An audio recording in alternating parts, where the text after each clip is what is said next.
saw it there too. In case you forget, it'll be there. Again, the time, it says 9:10, but I don't know. I guess I would be there for 9:10 just to make sure, and then you have a few extra minutes if it doesn't start till 9:20. Any questions on the exam?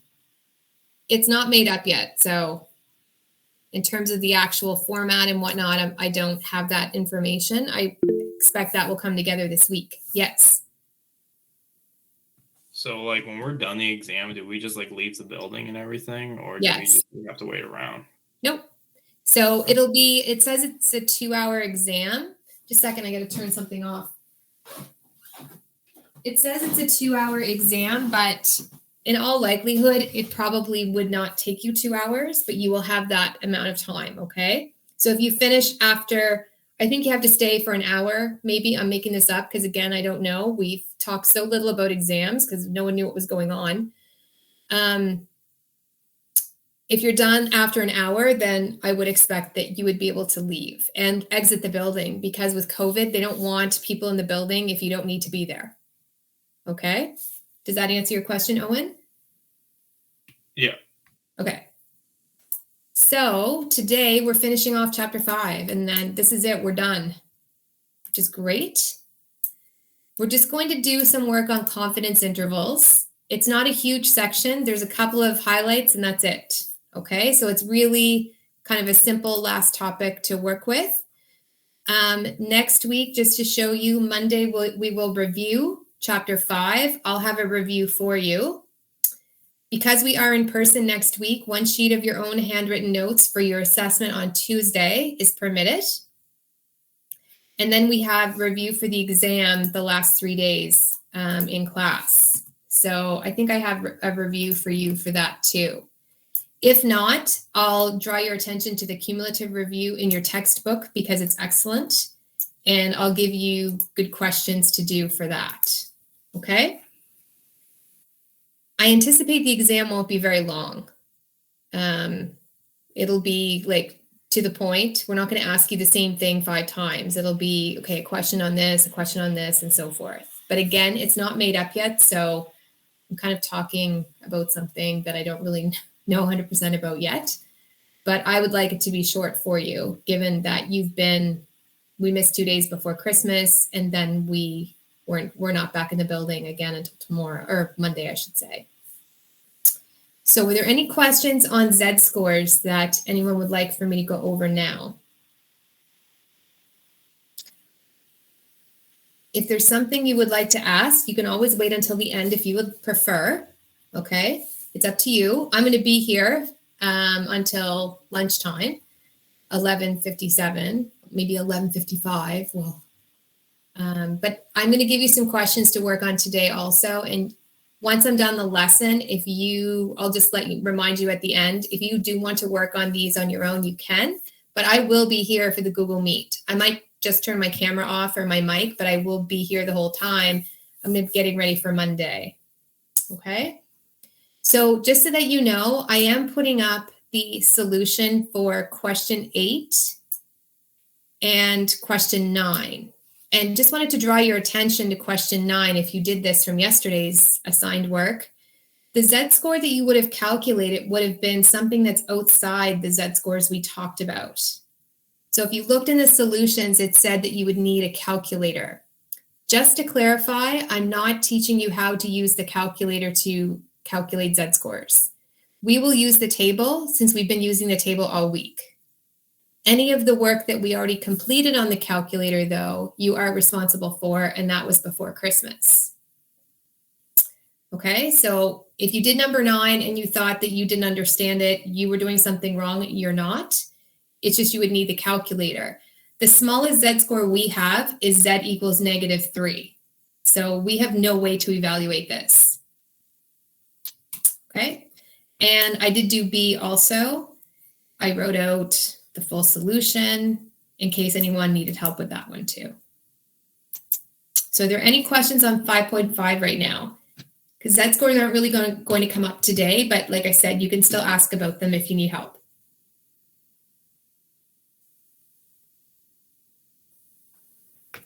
Okay, So we'll start the lesson then today on confidence intervals. So we haven't really said this out loud, but I'm going to say it now. We most often don't know the population mean. It's literally impossible to survey every single person to be able to get a population mean. So for example, Halifax West High School. If I wanted to know how many hours students, I don't know, do homework per night, I could ask every single student only if every single student was in school. The likelihood of me having zero absenteeism on any given day at school is not very likely. So therefore, I could have a huge sample, but I'm not going to have everybody. So unless I have everybody, I can't have a population mean that I know.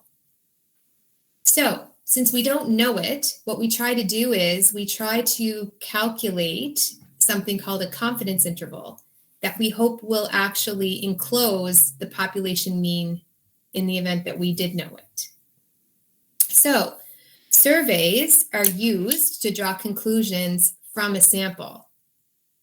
So a sample is a really good way to get information, but it's not representative of the entire population necessarily. If the sample size is large, then it is a good representation of the population. So for example, the number of hours students do homework, if I ask 10 people, that's not very accurate if I asked 1,000 people. So how well the sample represents the larger population depends on two things, something called the margin of error and the confidence level. So we're just going to break this down a bit so that we know what a margin of error is and what a confidence level represents. So a survey conducted by CBC indicates that 44% of all school-aged children in Canada have witnessed bullying in school. Okay, so I see survey. I see 44%. This is not a population mean. This is a sample mean from the survey that was taken. The survey, I have no indication of knowing if it was every single person in Canada. Okay, so it's a sample mean. In the old course, we used to actually calculate the intervals ourselves. Now we calculate the intervals, but we use more readily available information. So the sample was pretty big, 2,250 students. That's a really good size. 22 would not be a good size. Elementary to high school, okay, so we have a good cross-section of students. It says it's accurate within 3.5%, 19 times out of 20. So let's break down this example. Within 3.5% means plus or minus 3.5%. Okay? So when we did quadratics, do you remember when we got our x-intercepts, we did a plus or minus the square root of b squared minus 4ac? It's kind of the same logic. You're getting two answers. In that case, here we're getting a window. So this is the margin of error. So it's the possible difference between 44%, the 44% estimate CBC gave, and the true value for the population. So we don't usually know. We most often do not know. We only can rely on samples. Any questions on that? Margin of error and the interval. The margin of error will help us get the interval. So the confidence interval is the interval which the true value trying to determine is estimated to lie. So the confidence interval, we hope, we don't know, but we hope will enclose the population mean, which we don't know. So how do we get the interval? Well, all we do is take the margin of error, subtract it from the mean, and add it to the mean. So it's going to be the sample mean plus or minus the margin of error.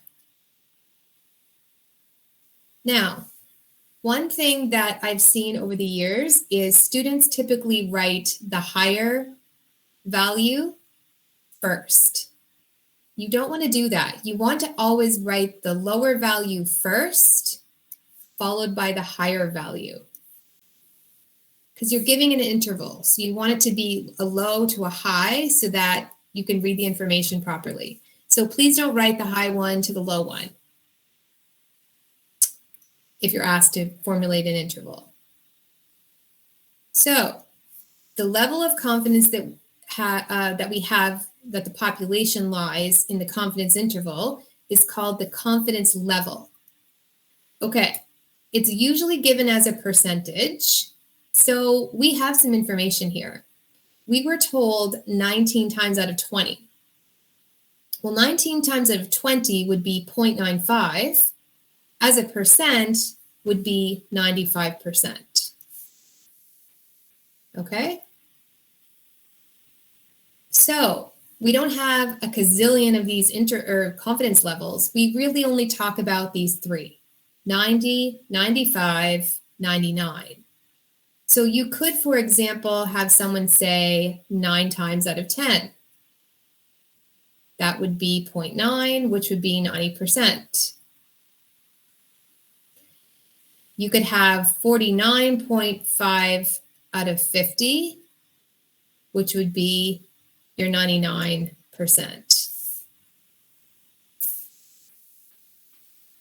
Okay, so it might be written in this way, but we can find the percentage.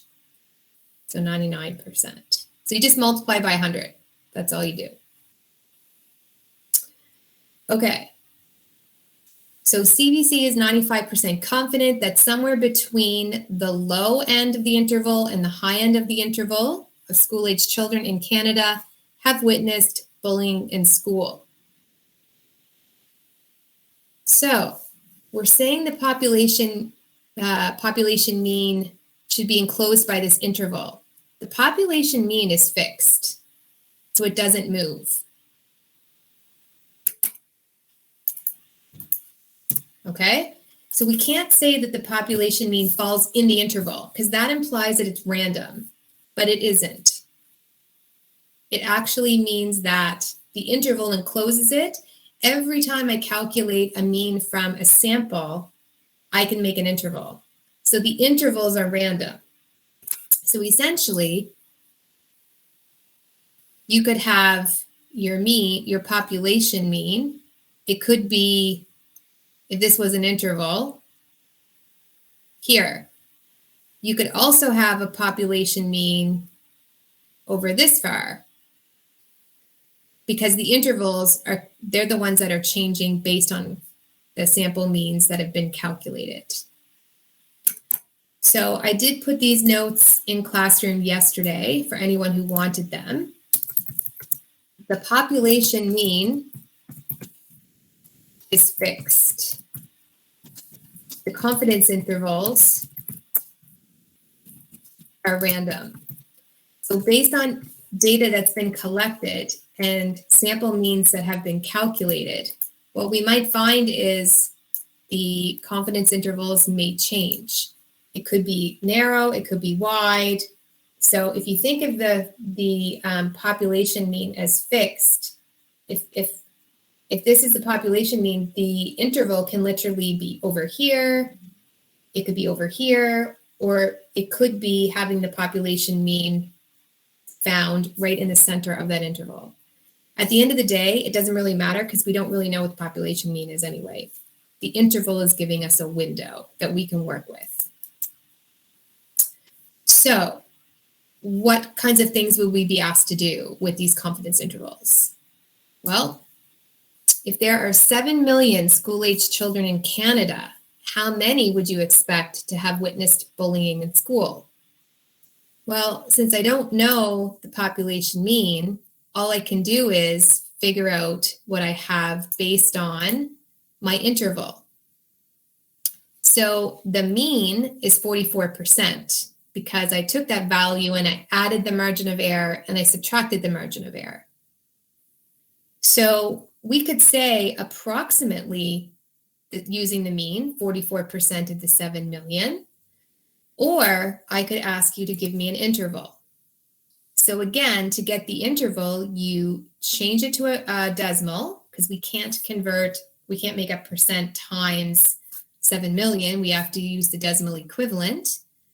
And all you would do would be take the low end of that interval, which is the first one that was calculated. So this is the low, and this would be the higher end to give you the window for the interval. So we would make this statement: 2.835 million children and 3.325 million children. We would say that this would be the window, sadly, have witnessed bullying in school. We always put units in here also. So when you calculate it, because we're talking about children, and you'll see as we do other examples today, other units that could come up. Okay? So how does the sample size used in the survey affect the margin of error? So margin of error just means what's the likelihood that we are wrong, or how much window do we have to make mistakes? The fewer people you sample, the less information you have about your population. So would it make sense then, if I have a larger sample size, it will be more representative of the population, therefore the margin of error will be smaller. I wouldn't expect as much error if I have a lot of people, a lot of children in my survey. If I have a smaller margin of error, that means that my interval that may have been this big is now this big. So the more data you have, the more confident you are. So that would mean that your interval would be smaller, because the margin of error would be smaller. Usually when we talk about margin of error, we would say the value is smaller. When we talk about the interval, we say it's either wide, or we would say it's narrow. Those are kind of the words that we would use to describe that. How are we doing? Any questions on those two things? So basically it's working with percentages again. If you have your textbook there, I clipped this table from pages 268 to 269. It's example 2 in your book. So the two sample sizes I want you to look at are, this is the smallest one, 844, and here's the largest of the three, 1,815. So if you notice, if we have the small one, the margin of error is plus or minus 3.4%. If you have the largest one, it's actually a smaller margin of error, because with more people surveyed comes more information. Okay? So does it make sense then the sample size of 1,000 is between these two guys? So the margin of error I would imagine to be in between these two guys. So again, I did put these in Google Classroom yesterday. So if you had a chance to print them, great. If not, I'm going to post them today with all the little notes that I've made, so not to worry about that. So in this particular example, the confidence level remains the same. But when the sample size increases, the margin of error decreases. Then the confidence interval decreases, or from what we just said previously, the confidence interval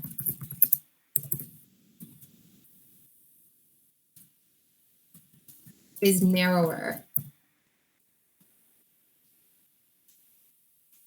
Because if you're adding and subtracting a smaller number, then what was this wide might only be this wide now. Excuse me. In example 3, you just take a moment to look at this. And while you do that, I'm just going to take attendance. Malak, are you here? Yeah, I'm here, teacher. Perfect. Noor? Here. Okay. Sam? Here. Perfect. Patrick? Alyssa? Here. Good. Soa? Here. Imogen? Miss, Here. did you say my name? Patrick? Yeah. My Is mic it wasn't Patrick? working. Yeah, my mic wasn't working. Okay, you're good. I gotcha. Thank you.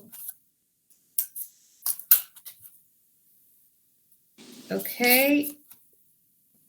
Nick? Here. Evan? Here. Micah Hale? Nicholas Hale? Here. Jordan? Nicholas Corey? Here. Grace?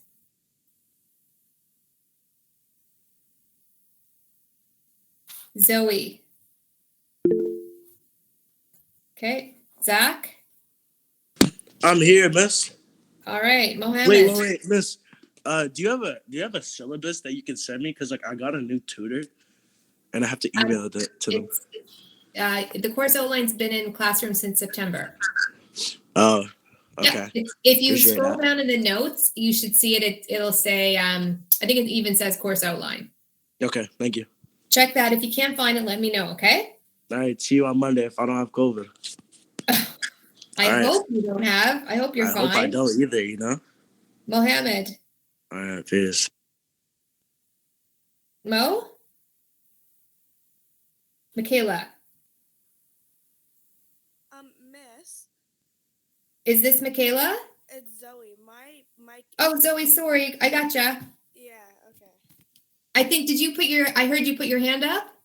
Yeah, but I just didn't know. My mic is like being funny, so. Okay.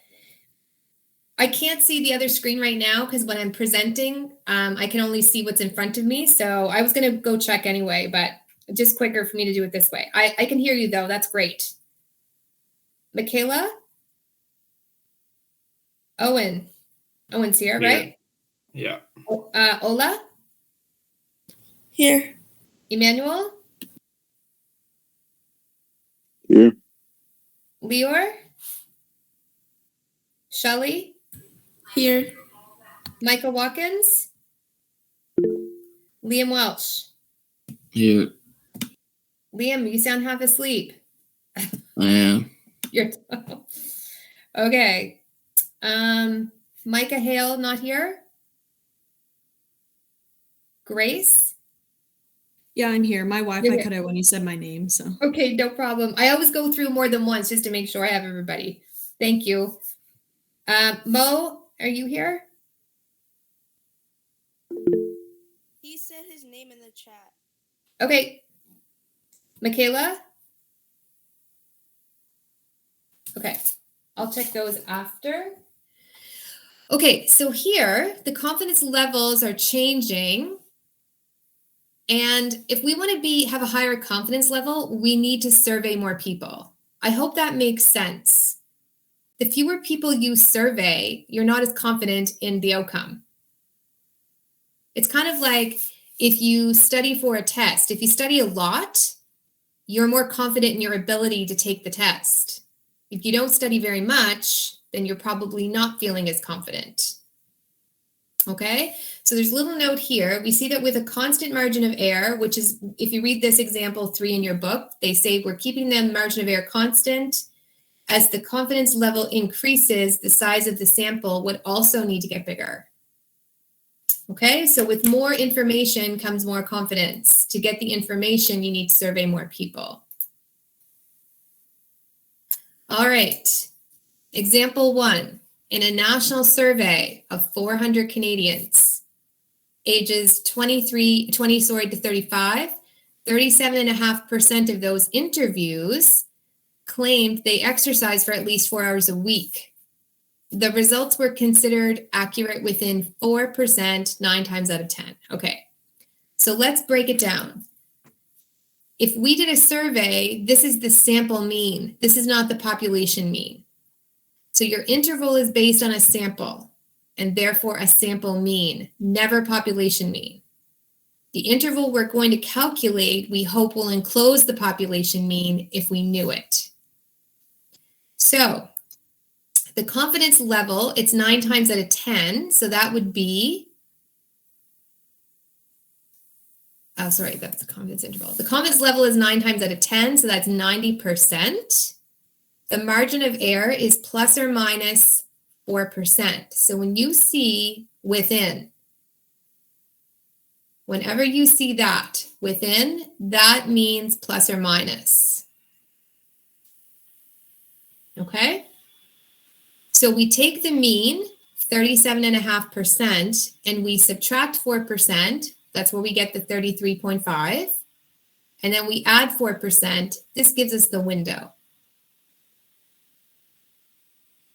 Now it says how many people in the survey claim to exercise at least 4 hours a week. Well, I know the percent of those people. So now I have to figure out how many of those people I'm actually talking about. So in the survey, 37.5% said that they did exercise for at least 4 hours a week. So I have to convert my percent to a decimal. Just like in the Z-score table, we had to go from one to the other often. What percentage of the population do you believe exercised at least 4 hours a week based on these results? So we have a window. We don't know the percentage of the population because we don't have the population mean. But we can give this interval of 33.5% to 41.5%. It didn't ask for the number of people. If it did, I would just convert these using 400 Canadians to get the number of people. So a reminder, the sample mean is random. So whenever I take a sample, I can get a mean. Then if I do another sample, I can get another mean. Are they going to be the same? Probably not. Could they be? They could, but probably will not be. If I was able to calculate a mean for the population, it's not going to change. So if everybody is present at Halifax West High School Monday through Friday, and I survey Halifax West Monday, Tuesday, Wednesday, Thursday, Friday for some given question, the population mean would be the same because I'm asking the same people 5 times. It's fixed. Okay. The next example. If you do not know the margin of error, but you do know that the confidence interval is 5.39 centimeters and 5.71 centimeters, how could you determine the margin of error? Well, I know the range of my interval. So if I know the range, I could actually calculate my margin of error. Because now I would say plus or minus.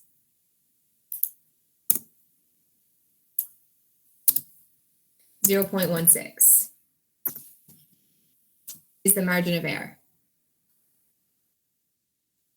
Because you have to share it, you have to divide it by 2. Okay? So the range between the high and the low value is 0.16, but that's the whole range. So I need to share that with the upper and the lower with that sample mean. So this is actually 0.32 divided by 2 is 0.16. So if I want to now find the mean, once I have my margin of error, if I take 5.71 and I subtract the margin of error, I get to the middle. If I take 5.39 and I add 0.16, which is my margin of error, I get to the middle. So hopefully we see here, we get the same answer twice because by adding and subtracting the margin of error, 0.16, for the mean, I can now figure that out. So if I have this, I can get the margin of error, and then I can get the mean.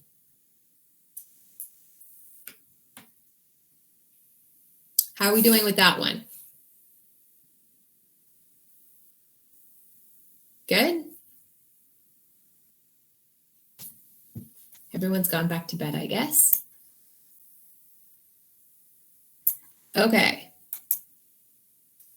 The results of a survey show that 71% of residents in Yarmouth own cell phones. I'm willing to bet that this is an old survey and that it's higher than 71%.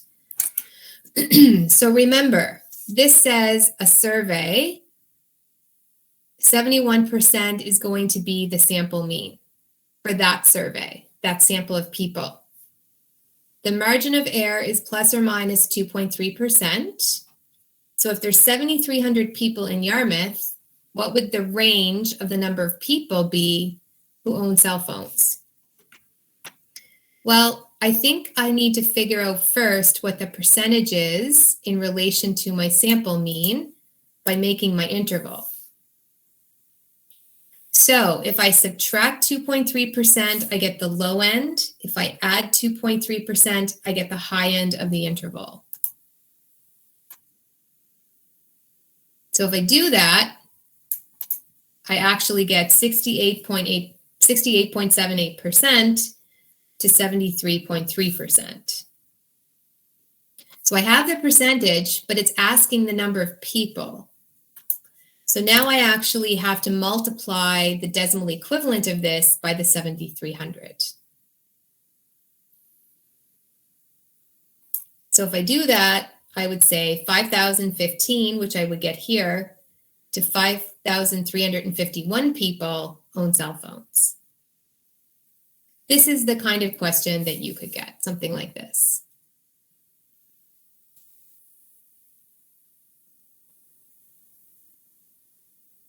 Okay, and the last one here. When a sample of batteries was tested, it was determined that this brand of battery had a mean life expectancy of 12.6 hours. So again, it's a sample mean with a margin of error of 0.7 hours. The confidence interval. This one I like because it's not in percentage. This one's in hours. So we're going to take 12.6 hours and add and subtract 0.7 hours to get our interval. So when you should always write a statement, and I obviously cannot spell confidence, otherwise known as coinfidence, would be 11.9 hours to 13.3 hours. It's just asking for the interval.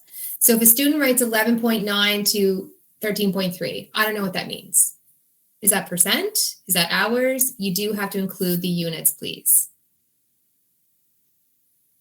If a larger sample were tested, so I have a larger sample now, so I would think the interval would probably be smaller, because if I'm asking, or if I'm using more samples or more batteries in my study, it would make sense that I'd have more information. How do you think the margin of error would compare? The margin of error should be smaller, and then the confidence interval would be narrower.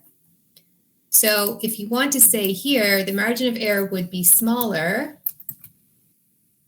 because we have more information about batteries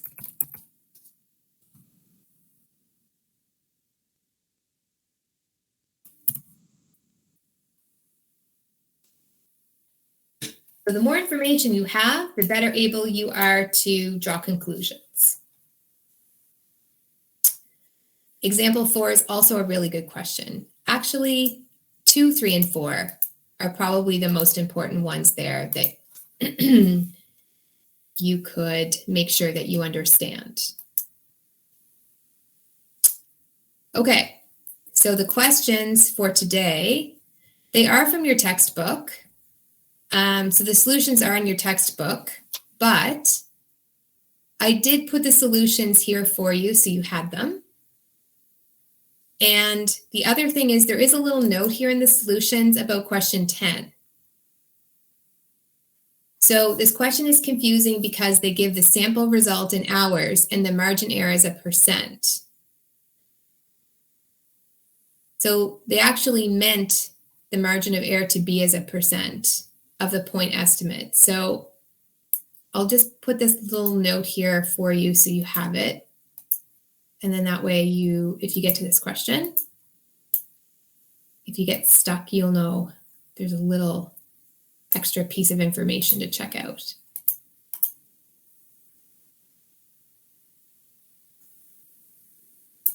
Okay, so are there any questions here, either on Z-scores or on confidence intervals at this moment?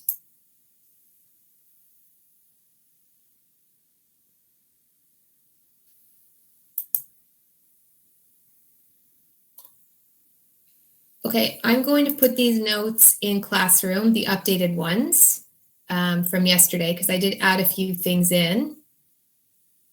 So I'll just save it for you and put it in there.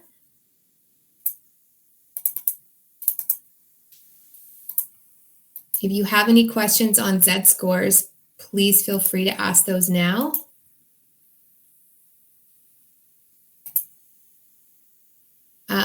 Mo, I see your hands raised there.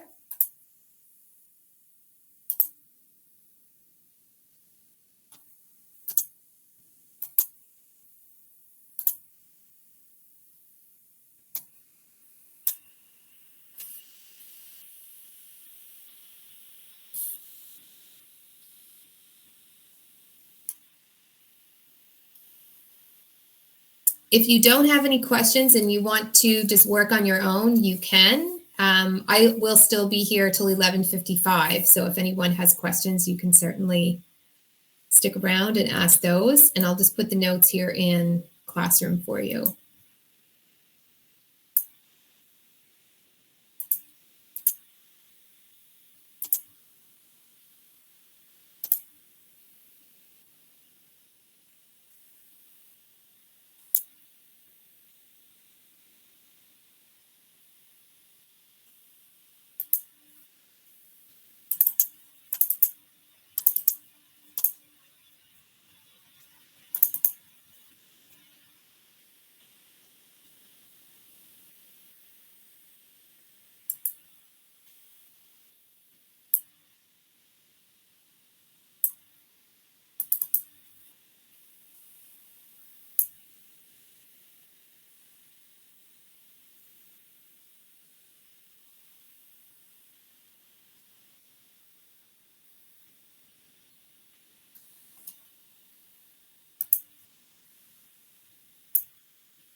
So just a reminder, the skill check is due Monday morning before 9 a.m. and it'll go live at 3 o'clock this afternoon.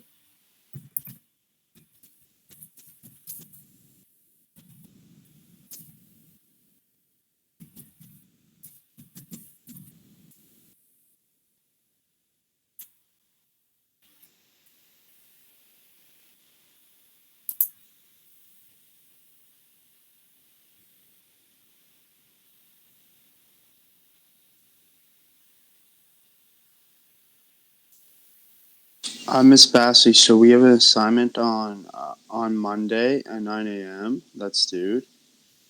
No, well, you have a skill check that'll go live this afternoon in Classroom at 3 o'clock. So we'll have 3 days to do it? Yep. You have until Monday morning, and I'm not taking any late ones, so make sure you get it in on time, okay? Okay, well. Okay. I'm going to send a reminder on Sunday. Okay, but do we have an assignment on Tuesday also? The one on Tuesday is in person in class. Yes, on chapter 5. Okay. You're allowed one sheet of notes double-sided for that one. Okay.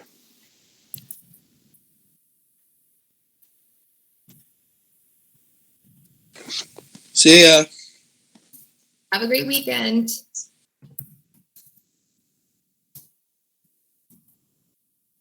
Thank you. Have a great weekend. Thank you. Thank you. You're welcome. Thank you. You're welcome. Thank you. Have a great weekend.